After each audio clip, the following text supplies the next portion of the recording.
dan gingivitis itu sendiri adalah radang gusi. Nah, kenapa ini saya pilih topik untuk saya suruhkan di kakak, karena ini kakak ada kasus seperti ini. Nanti lebih jelasnya sebentar. Kakak bisa lihat mungkin di gambar contoh gingivitis seperti ini. Di sebelah, di sini. Itu gingivitis. Nah, ciri-ciri gingivitis itu dia gusi itu merah atau mungkin menghitam gitu kan. Dia radang gusi seperti ini. Kemudian yang pertama tuh ada pengertian gingivitis. Untuk gingivitis itu sendiri adalah peradangan pada gusi yang menunjukkan adanya penyakit, adanya tanda-tanda penyakit atau kelainan pada gusi seperti ini. Mungkin pada saat kakak sikat gigi gusi biasa berdarah kan? Oh iya, itu yang dinamakan dengan peradangan pada gusi atau gingivitis. Nah, kemudian yang kedua nih ada penyebab dari gingivitis. Mengapa bisa terjadi peradangan gusi? Nah, yang pertama itu cara menyikat gigi yang salah. Mungkin kakak mereka sudah tahu menyikat gigi yang baik dan benar itu waktunya dia mungkin pada saat pagi setelah sarapan dan malam sebelum tidur. Tetapi teknik yang salah, ya mungkin terlalu keras itu tidak boleh kan. Kemudian yang kedua itu penggunaan tusuk gigi. Biasanya kan orang habis makan kalau misalnya rasa kurang nyaman karena ada makanan yang menyangkut pasti pakai tusuk gigi. Tetapi kalau dalam ilmu kesehatan gigi itu penggunaan tusuk tidak disarankan, lebih banyak harus menggunakan benang gigi. Kemudian yang ketiga karena ada plak itu sisa makanan. Contohnya setelah kita makan sekalipun kita sudah sikat gigi pasti ada sedikit ada sisa makanan. Kemudian yang berikut penyebab dari gingivitis yaitu karang gigi. Nah, karang gigi ini sendiri dia terbentuk karena plak itu tadi.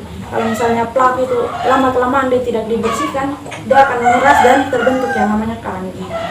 Kemudian yang berikut akibat lanjut dari gingivitis. Akibat lanjut dari gingivitis itu yang pertama ada bau mulut. Nah, kalau kita punya gusi ini meradang otomatis itu mempengaruhi juga adanya bau mulut. Kemudian gigi goyang. Nah, kalau misalnya gingivitis atau peradangan pada gusi itu merah, perlekatan gigi, tempat gigi aku melekat tuh dia jadi renggang sehingga gigi tuh bisa tidak sampai di situ. Selain gigi goyang juga gigi bisa copot atau tanggal sebelum waktunya. Kemudian yang berikut ada penampilan atau estetika jelek. Mengapa di sini dia menjadi akibat lanjut dari gingivitis? Contohnya peradangan gusi pada gigi bagian depan, gigi jadi goyang, gigi kemudian tanggal atau jatuh. Akhirnya otomatis kan kebanyakan orang kan tidak percaya diri kalau misalnya seperti itu. Nah, di sini ada cara pencegahan. Kita bisa lihat di sebelah. Cara pencegahan gingivitis itu ada yang pertama, kita bisa sikat gigi 2 kali sehari. Sikat gigi 2 kali sehari, yang pertama pagi sesudah makan dan malam sebelum tidur.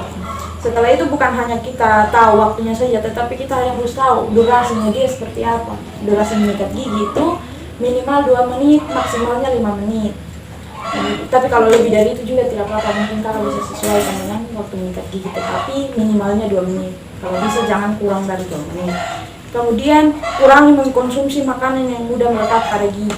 Nah, kenapa ini merupakan salah satu cara pencegahan? Karena contohnya kalau kita makan coklat atau permen begitu kan, itu kan pasti akan mempengaruhi juga kita susah untuk bersihkan gigi. Kemudian ada plak, karang gigi berlubang, itu juga menyebabkan gingivitis. Kemudian kita harus kontrol kesehatan gigi dan mulut di puskesmas atau poliklinik gigi untuk yang dewasa tuh minimal 6-1 tahun sekali. Nanti kalau misalnya kakak ada 1-2 hari, kalau memang kakak niat untuk periksa gigi, nanti kakak harus rujukan ke perawat.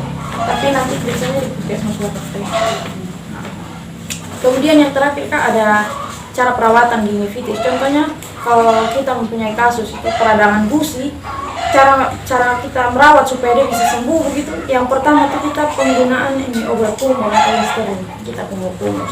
Kemudian yang kedua pembersihan karang gigi. Karang gigi itu dia terdapat ada 2 jenis. Yang pertama ada supragingival calculus, yang kedua ada subgingival. Ada yang di dalam gusi yang tidak kelihatan, ada juga karang gigi yang di permukaan gigi yang bisa kita lihat dengan mata. Mungkin hanya itu saya bisa dapat sampaikan. Kalau ada yang kakak mau tanya, kakak sakit kan dia punya gigi. oh iya karang gigi. Itu nanti itu buat kemana supaya dia bisa. Oh iya. Kalau yang namanya karang gigi kak, dia tidak bisa hilang dengan cara sikat gigi. Dia harus dilakukan pembersihan karang gigi. Ini pun kakak di mana? Biasa deh di polisi. Oh ya, kalau memang mau nanti kami kasih rujukan. Kalau mau nanti puskesmas Batak T, karena kami juga kerja sama dengan puskesmas. Kalau misalnya kak mau kami kasih rujukan kakak ke sana nanti bersihkan. Itu katanya. Kalau beta nabi tinggi dulu bang sini. Ini beta boleh lihat? Beta udah sikat gigi. Katong biasa nih tiap hari kerja pasien di kampus. Udah sikat gigi baru ketemu karang gigi itu banyak. Tahu ketemu Ini gigi terlalu banyak. bukan Subur kata apa kak? Karang gigi. Oh itu karena contohnya kakak ini apa? Tak suka makan. Memang. Itu di bagian sini. Udah Dari melekat. sini terus lubangnya di sini dan di sini. Kalau untuk bilang di bagian apa? Bagian permukaan yang harap lidah itu kan memang Beta kesini kan? ah, iya memang ada di bagian sini. Habis dia Oh iya, kak suka minum kopi? Iya, suka minum kopi. Ane makan siri? Oh, sana. Nah, kalau untuk kasusnya kakak itu, dia punya karang gigi ada. Dia nama karang gigi itu ada terbagi dalam beberapa pewarnaan. Pewarnaan yang pertama itu karena mungkin kakak suka minum kopi, minum teh, itu mempengaruhi dia pewarnaan, dia berubah warna giginya kakak. ini bisa dikuning itu kayak ada Iya, dia hitam itu karena kakak mungkin konsumsi kopi. Iya, itu gara-gara kafein, karena kafein yang ada di dalam kopi itu bikin kakak proteinnya hitam. Enggak ini habis. Rokok juga.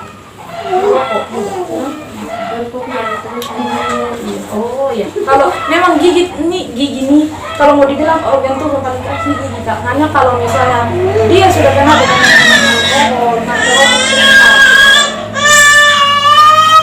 kalau untuk kasus giginya kakak tuh bisa apa dia akan membutuhkan karang gigi juga. kalau yang di sini kan dia kayak Kalau itu masuk mau oh enggak ya? iya makan apa makan barang yang keras tadi satu langsung Atau kak cabut kak yang terganggu biasa sakit. karena sakit karena pizza jadi sebelahnya si cabut karena sebelahnya belum kalau ini belum baru makan lagi sering habis sikat gigi dia kayak tergoyang di dalam sini.